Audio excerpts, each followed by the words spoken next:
Naitwa ndugu Ismaili Saidi Amanzi, ni diwani wa kata ya Keko.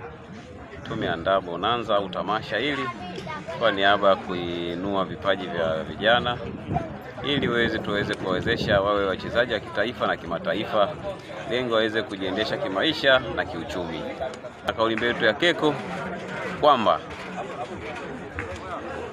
bila wizi inawezekana, na kwa pamoja tutaijenga Keko, tutaijenga Temeke yetu na tutaijenga Tanzania yetu, na tunaimarisha ulinzi na usalama katika kata yetu ya Keko, na vile vile kusambaza amani itawale ndani ya Tanzania. Na Dr. Samia Suluhu Hassan tunamshukuru sana kwa kutuchagua vijana, kutuamini, kwa kutuweka tumsaidie kazi zake, na hakika tuko pamoja na Rais Dr. Samia Suluhu Hassan. Wito wangu kwa vijana, tudumishe amani ndani ya nchi yetu.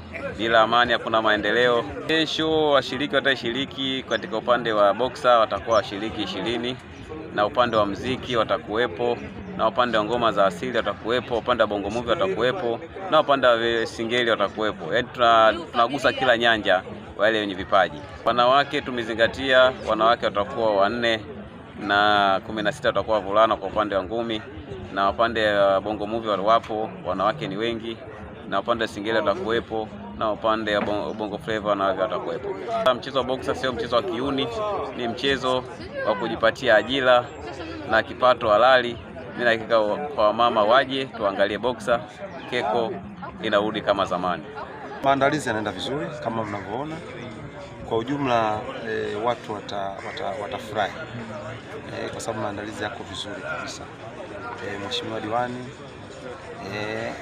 Ismaili Amanzi ameweza kuratibu hii kitu vizuri zaidi, hususani kama mnavyoona maandalizi yanaenda vizuri. Kesho itakuwa ni siku nzuri kabisa, usipange kukosa.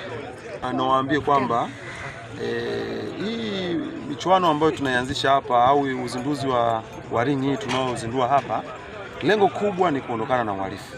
Kwa jamii ya Keko hiji ipate elimu ya namna gani ya kuondokana na uhalifu. Lengo kuu Keko ifahamu hatutaki uhalifu. Na ndio maana viongozi wa ngazi ya kata tukishirikishana na Mheshimiwa Diwani tukaona tuanzishe hivi vitu ambavyo Keko ndo nature yake. Nadhani wana Keko tunawakaribisha. Hapa hakuna kiingilio.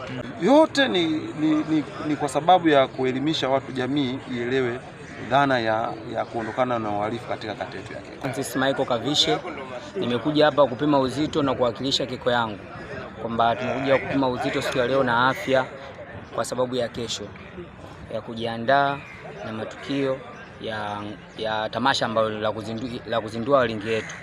Kwa hiyo tumekuja hapa kumsupport Mheshimiwa Diwani kwa kata yetu ya Keko, kwamba tumekuja kumuonesha kwamba tupo pamoja naye, kwamba tumekuja kupima afya na uzito ili mradi kesho Mungu atusaidie tuje kupambana. Wito wangu hapa, cha kwanza nachoomba sana, kikubwa sana, sisi tunakosa wadhamini. Tunaomba wadhamini wajitokeze kumsupport kama ile tukio alipofanya Mheshimiwa Diwani, basi liwe endelevu. Ikishakuwa endelevu, basi maisha mengine yanaendelea. Na lengo langu kufika mbali, kufika kama wenzetu wanavyofanya matamasha yao huko, au kuinua kipaji.